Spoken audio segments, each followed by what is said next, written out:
और फिर यार वही बात आ जाती है कि एक केक को आप चाहे कितना ही अच्छा सजा लो, लेकिन अंदर से अगर वो सड़ा हुआ निकलेगा तो कौन ही उसे खाना चाहेगा। वैसा ही कुछ हुआ शाहिद कपूर की लेटेस्ट मूवी ओ रोमियो के साथ, क्योंकि जब मैंने इसका टीजर देखा था मुझे इसका टीजर बहुत ज़्यादा प्यारा लगा था।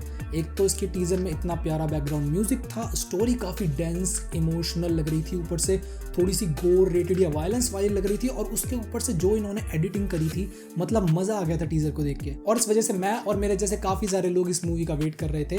पर अब जब ये मूवी फाइनली थिएटर्स में रिलीज हो चुकी है, मैं ये मूवी देख चुका हूँ, और क्या ये मूवी आपको देखनी चाहिए या नहीं, इसी बारे में हम इस वीडियो में बात करने वाले हैं। लेकिन उससे पहले 1 मिनट लेके बस मैं आप सबका शुक्रिया अदा करना चाहता हूँ, क्योंकि मेरी लास्ट धुरंधर वाली वीडियो पे आप लोगों ने इतना तगड़ा सपोर्ट दिखाया था कि फाइनली मेरे इस चैनल पे 100 सब्सक्राइबर कंप्लीट हो चुके हैं, और उस वीडियो पे अभी तक 13.5K व्यूज आ चुके हैं। So guys thank you. पर अब बात करते हैं ओ रोमियो की स्टोरी की। तो यार देखो, इसकी स्टोरी काफ़ी सिंपल थी कि एक उस्तरा नाम का गैंगस्टर है, और उसका ये नाम इसलिए पड़ा है क्योंकि वो काफ़ी मशहूर है उस्तरे से लोगों को ब्रूटली मारने में और मर्डर करने में।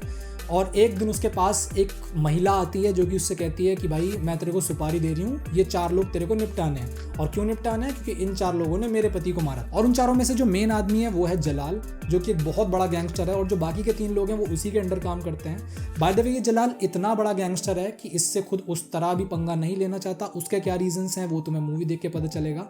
लेकिन आगे चल के कुछ चीज़ें होती हैं तृप्ति डिमरी कैरेक्टर से रिलेटेड, जहाँ उस तरह को भी इवेंचुअली उस चीज़ में इन्वॉल्व होना पड़ता है। फिर भाई को कुछ टाइम बाद तृप्ति डिमरी के कैरेक्टर से प्यार हो जाता है, और भाई कहता है कि भाई तेरे लिए मैं कुछ भी करूंगा। मगर जो खिचड़ी ये मूवी बनाती है ना, अगर तुमने इसमें लॉजिक ढूंढ दिया ना, मैं मान जाऊंगा तुम्हें। क्योंकि इस मूवी के डायरेक्टर ने किया क्या है, एनिमल से उठाया उसका गोर वायलेंस एक्शन सीन्स, और कबीर सिंह से उठाया उसका प्यार मोहब्बत वो सारा एंगल, और पता नहीं क्या सोच के क्या करना चाहते थे ये लोग, और क्या कहानी लिखी है जिसका ना कोई सर है ना पैर है। मूवी के जो मेन कैरेक्टर्स हैं वो रियल लाइफ कैरेक्टर से इंस्पायर्ड हैं, लेकिन अगर तुम्हें उनमें दूर दूर तक कोई भी समानता या फिर कोई भी कनेक्शन मिल जाए ना, नाम बदल देना मेरा। अब मैं विदाउट स्पॉइलर ना तुम्हें मूवी के बारे में थोड़ा सा बताता हूँ।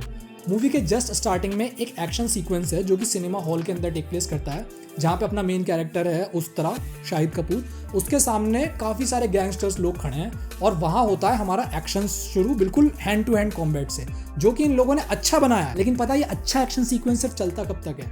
मुश्किल से 5 मिनट, क्योंकि उसके बाद जब और ज़्यादा गैंगस्टर्स वगैरह आने लगते हैं, अब इधर ये बंदा अकेला है और उधर कम से कम 50 बंदे खड़े हैं, और ये बंदा पूरे की पूरी गैंग को अकेला पेल रहा है। इस बंदे को एक खरोंच तक नहीं आ रही है, सबको ब्रूटली मार दे रहा है, और इतना कार्टूनिश एक्शन हो जाता है कि बंदा उस तरह, बंदे ने यहाँ पे उस तरह रख रखे हैं, और उसे जैसे निंजा हथौड़ी में निंजा हथौड़ी ब्लेड फेंकता है वैसे फेंक रहा है उस तरह को, और उससे बंदे मर भी रहे हैं। और ये सिर्फ इस एक्शन सीक्वेंस की बात नहीं है, मूवी में कम से कम 3 से 4 ऐसे एक्शन सीक्वेंसेस हैं जहां पे ये लोग इतना बढ़िया जा सकते थे। इनफैक्ट 2 से 3 शॉट ये हर सीक्वेंसेस में इतने ज्यादा बढ़िया कर रहे थे, जो कि प्रैक्टिकल लग रहे थे, रियल लग रहे थे, रॉ लग रहे थे, और मजा भी आ रहा था उन्हें देख के।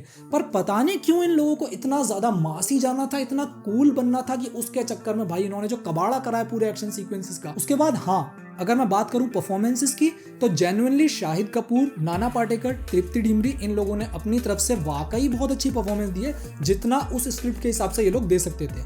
इसके अलावा अगर और किसी की बात करूं तो मे भी शायद विक्रांत मैसी करता, लेकिन विक्रांत मैसी को तो इन्होंने इतने सीन्स ही नहीं दिए। लेकिन शाहिद कपूर की जो एनर्जेटिक एंड करिज्मेटिक पर्सनैलिटी है वो नो डाउट मूवी में थ्रू आउट बहुत ज़्यादा अच्छी लगती है। इनफैक्ट तृप्ति डिमरी के भी जो इमोशनल सीन्स हैं वो कहीं ना कहीं आपको एक फील कराते हैं कि एक हैवी इमोशनल सीन है, और उसमें बंदी अपना एफर्ट दे रही है, जो एटलीस्ट वो डेप्थ थोड़ी बहुत क्रिएट होती है। और अगर बात करें नाना पाटेकर की, तो नाना पाटेकर जिस सीन में होते हैं उसमें जान डाल देते हैं, बट अगेन उनके भी सीक्वेंसेस या फिर उनके भी सीन्स काफ़ी लिमिटेड हैं। और अगर बात करूं अविनाश तिवारी की, जो इस मूवी का मेन विलन प्ले कर रहे हैं, तो यार देखो अविनाश तिवारी नो डाउट एक अच्छा एक्टर है। उसकी अगर तुम कुछ प्रीवियस फिल्म्स देखोगे तो जेन्युइनली वो एक अच्छा एक्टर है, लेकिन इस मूवी में वो एक जोकर लग रहा है, एक कार्टूनिश कैरेक्टर ही लगता है। कोई बहुत ज़्यादा आप उसे सीरियसली नहीं लेते हो। इनफैक्ट लगता ही नहीं है कि शाहिद कपूर के आगे कोई तगड़ा एंटेगनिस्ट खड़ा है जो कि वाकई में शाहिद कपूर के लिए थ्रेट साबित हो सकता है। और ये जो जलाल का कैरेक्टर है ना, ये रियल लाइफ में एक्चुअली दाऊद इब्राहिम के कैरेक्टर से इंस्पायर्ड है, जो कि इतना बड़ा गैंगस्टर है। और इस मूवी में ये क्या दिखा रहे हैं कि वो एक गैंगस्टर है जो कि स्पेन में रह रहा है, और स्पेन में रह के भाई बुल फाइटिंग कर रहा है। भाई गैंगस्टर होके बुल फाइट कर रहा है, पता नहीं क्यों, विदाउट एनी रीजन।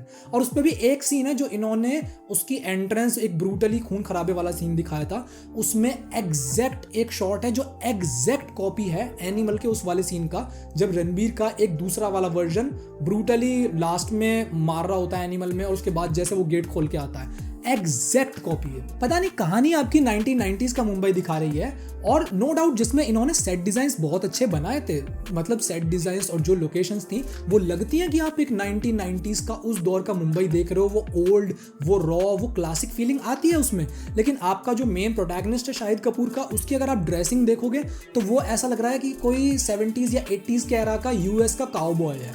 एक उसने हैट डाल रखी है, लेदर जैकेट उसको पहना रखी है, ईयर पियर्सिंग हो रखी है भाई की, इधर से मलट वाला हेयर स्टाइल, भाई कहाँ से 1990s वाली फील दे रहा है। और इस मूवी के गानों की बात करूं तो एक या दो गाने जेन्युइनली अच्छे थे। एक अरिजीत सिंह का गाना था शायद, वो अच्छा था, लेकिन उसके अलावा जो एक या दो फालतू के गाने इन्होंने डाल रखे हैं, मतलब इतने वाहियात गाने हैं, कोई सेंस नहीं बनता उनका। एक तो पता नहीं इतने मिसप्लेस्ड फील होते हैं कि ना सर ना पैर, बस मूवी के स्टार्ट में अभी सीक्वेंसेस शुरू हुए हैं, रैंडम डाल दिया। पता नहीं क्यों इन लोगों को आइटम डांस वगैरह डालना है, आपने इतना ज़्यादा टाइम उसमें खर्च दिया, ऊपर से आपके कैरेक्टर्स में वो फुल डेप्थ ही फील नहीं होती है। वो लगता ही नहीं है कि आपने अपने कैरेक्टर्स फुल्ली तरीके से एक्सप्लोर करें, उनका जो प्रोसेस है, थिंकिंग प्रोसेस, उनकी साइकोलॉजी और जो बाकी अदर चीज़ें हैं, उनके कैरेक्टर डेवलपमेंट, लगता ही नहीं है कुछ हुआ है, जबकि आपने ये मूवी की ड्यूरेशन को 3 घंटे का रखा है। और सबसे पता खराब मुझे किस चीज़ के लिए लग रहा है, इस मूवी में आपने इतनी बढ़िया स्टार कास्ट ली थी, आपने कुछ एक्शन सीक्वेंसेस में कुछ शॉट्स थे जो अच्छे से कोरियोग्राफ भी करे थे, गाने आपने कुछ सही रखे थे, कुछ सिनेमैटिक शॉट्स भी आपने इतने अच्छे बनाए थे, लेकिन अगर आपने काश थोड़ा सा भी फोकस डाला होता है इसकी स्टोरी पे, राइटिंग पे, या फिर कैरेक्टर्स को वो डेप्थ देने में जो एक कनेक्ट फील करा पाए ऑडियंस को, तो मूवी बहुत अच्छी हो सकती थी। लेकिन यही होता है जब आप अच्छे से कहानी पे ध्यान नहीं देते हो, आपको बस डिफरेंट चीज़ों को, जो पिक्चरें सक्सेसफुल हो गई हैं, बस उनकी मेन चीज़ आपको कॉपी करनी है, और उसके ऊपर से भी आपको इसमें फुल मास मसाला भी डालना है, हर किसी एज ग्रुप को, हर टाइप के लोगों को Tier 1 to Tier 3 प्लीज़ भी करना है, और उसके बाद आपको अपना कुछ यूनिक भी इसमें डालना है, तो और कुछ नहीं बनता है भाई, खिचड़ी बन जाती है। और यार देखो, अगर आप इस मूवी का टीजर देख के जा रहे हो ना, तो प्लीज़ मत देखना, क्योंकि टीजर देखने के बाद अगर आप ये मूवी देखोगे ना भाई, आपका दिल टूट जाएगा लिटरली। मतलब शाहिद कपूर की अगर आपको वो पर्सनैलिटी, वो करिश्मा, एनर्जी वगैरह वो सब पसंद है तो मे भी आप कंसीडर कर सकते हो, लेकिन स्टिल मूवी में इतने सारे फ्लॉज हैं कि आप उन फ्लॉज को नज़रअंदाज करके ये तो नहीं बोल पाओगे कि मूवी देख के मज़ा आए। बाकी अगर मैं इसे रेट करूँ तो प्रोबेबली इसको 2 out of 5 दूंगा, वो भी सिर्फ और सिर्फ शाहिद कपूर और जो बाकी की स्टार कास्ट है थोड़ी बहुत उनकी परफॉर्मेंस की वजह से। बाकी अगर आपने ये मूवी देखी है अभी तक, और अगर आपको अच्छी लगी, बुरी लगी, जैसी भी लगी, तो प्लीज़ मेरे को कमेंट सेक्शन में ज़रूर बताना। और ऐसे ही सिमिलर वीडियोस देखते रहने के लिए मेरे चैनल को सपोर्ट करना, जैसे आपने पिछली वीडियो पे सपोर्ट दिखाया, वैसे ही प्लीज़ यार सपोर्ट दिखाना। बहुत जल्दी मेरा चैनल अच्छा ग्रो कर जाएगा इन सब चीज़ों की वजह से। सो आई होप आपको वीडियो अच्छा लगा होगा, और ऐसी वीडियोस देखते रहने के लिए subscribe to it's all grey. Thank you.